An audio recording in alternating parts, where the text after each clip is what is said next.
మాది గతంలో కరీంనగర్ జిల్లా హుజరాబాద్ నియోజకవర్గము కమలాపూర్ మండలము.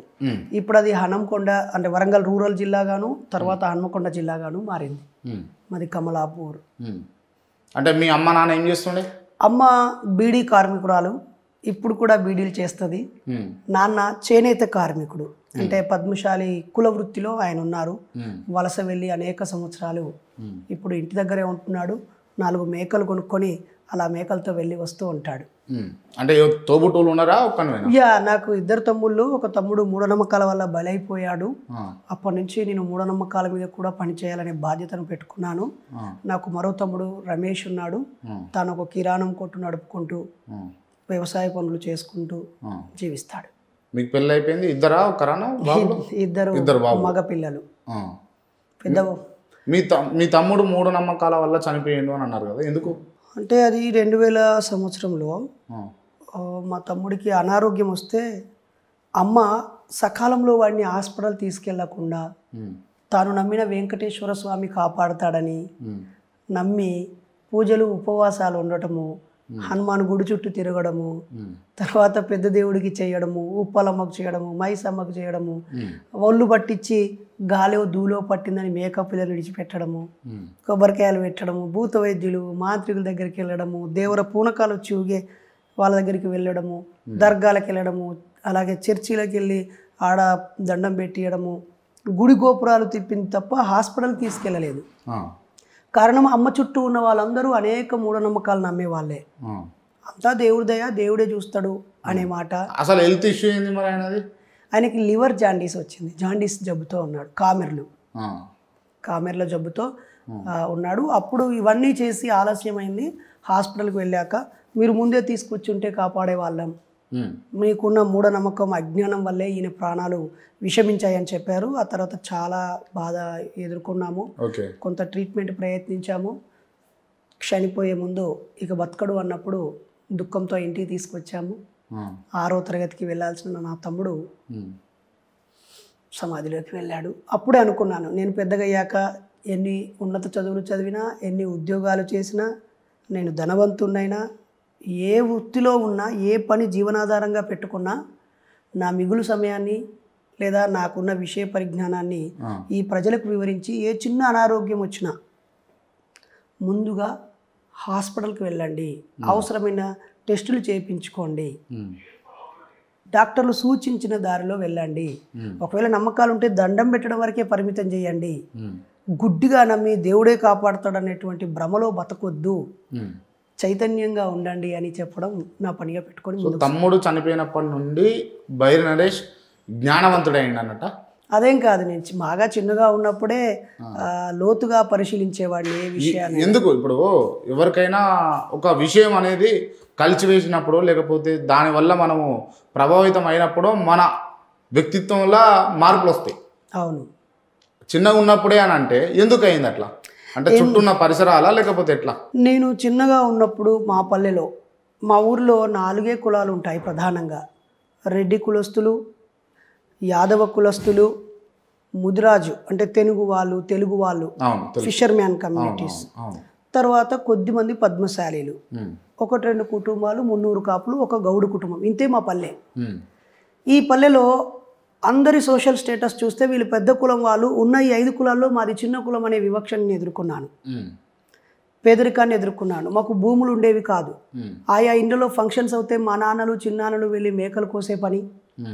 అలాగే ఆ ఇండ్లలో ఎవరైనా మ్యాచ్డ్ ఫంక్షన్ అయినా, లేకపోతే శ్రీమంతమైన డెలివరీ అయినా మా నాన్నమ్మ వెళ్ళి ఆ ఇండ్లలో సేవలు చేయడం.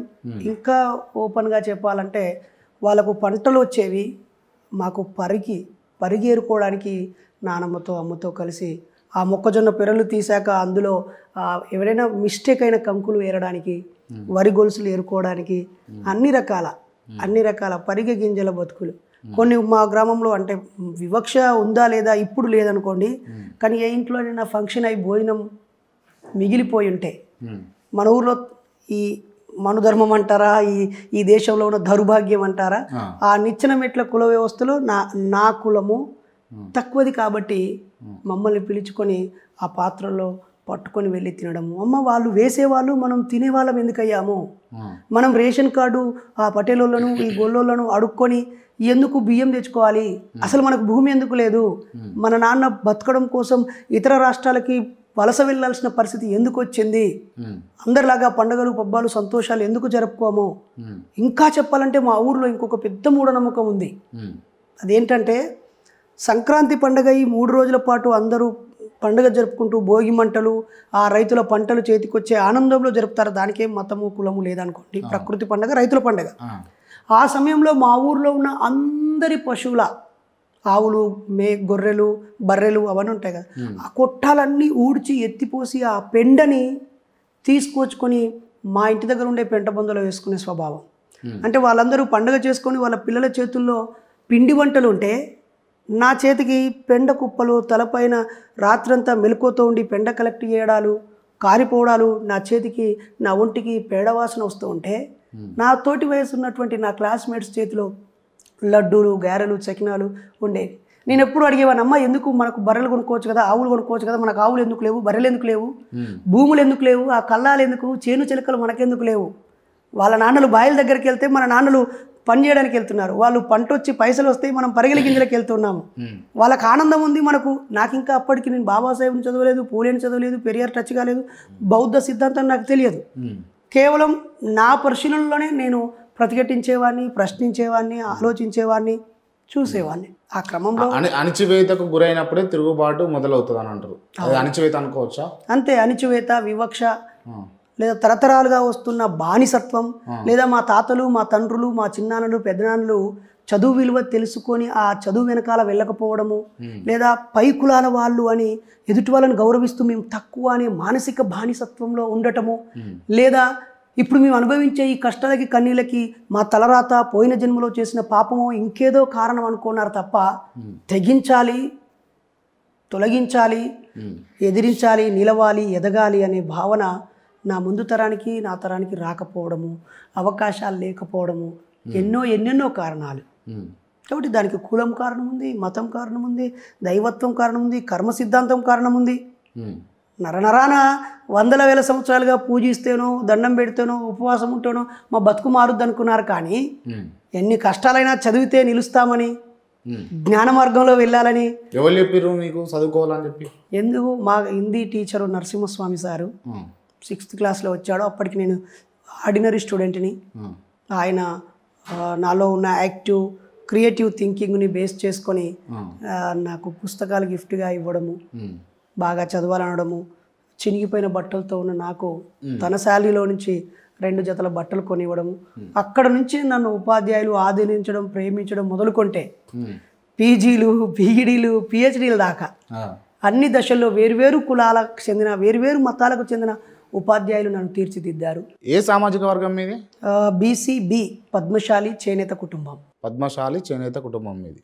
ఓకే, నేను ఏదో అన్నట్టు కాకుండా అంటే ఎక్కువ దళిత సామాజిక వర్గానికి సంబంధించిన వాళ్ళతోటి మీరు ఎక్కువ ఉంటారు. ఎందుకు? కారణం ఏంది? అంటే తెలుసో తెలియదో చాలా మందికి. ఇప్పుడు ఈ వేదికగా మీరు చెప్పారు పద్మశాలి సామాజిక వర్గం అని చెప్పేసి. అవును. మీరు దళితులనే అనుకుంటారు చాలా మంది. నేను దళితునే అకార్డింగ్ టు దళిత్ డెఫినేషన్. పీడితులు, పరాజితులు, అనేక రకాలుగా వివక్షకు గురైన వాళ్ళందరూ దళితులే. కాబట్టి నేను పీడితున్నే కదా. మా ఊర్లో నేను మాల లేదా మాదిగనే. నేను మా ఊర్లో అట్టడుగు కులం వాడిని.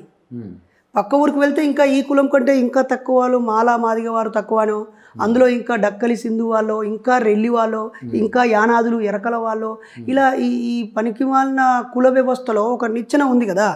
కాబట్టి మా ఊర్లో ఉన్న నిచ్చెనలో నాది కిందిది. అయితే దళితులతోనే ఎక్కువ ఉంటున్నారు అని అంటే మీ దృష్టిలో ఎస్సీ ఎస్టీలతోనే ఎక్కువ ఉంటున్నారు అనేది మీ భావన అయ్యి ఉండొచ్చు. మా భావన కాదు కానీ, అంటే నేను అంటున్న మాట కాదు కానీ అందరూ మీకు గతంలో జరిగినటువంటి ఒక సంఘటన తర్వాత వెలుగులోకి వచ్చినటువంటి విషయం అది. నన్ను దళిత అనుకున్నా నేను పొరపాటుగా ఫీల్ గాను. నా బీసీ పద్మశాలి పెద్ద కులం అనే అహంకారం నాకు లేదు. నాకంటే ఒకరు తక్కువ ఉన్నారనే వారి పట్ల చిన్న చూపు లేదు. నేను కులంలో నుంచి నన్ను గుర్తించాలని కోరుకోవట్లేదు. కులము, మతము, దేవుడు, దయ్యము, ఆత్మ, పునర్జన్మ, స్వర్గము, నరకము ఇవేవీ లేకుండా సమానత్వంతో శాస్త్రీయంగా జీవించే విలువలను కలిగి ఉన్నాను. అలాగే జీవిస్తాను.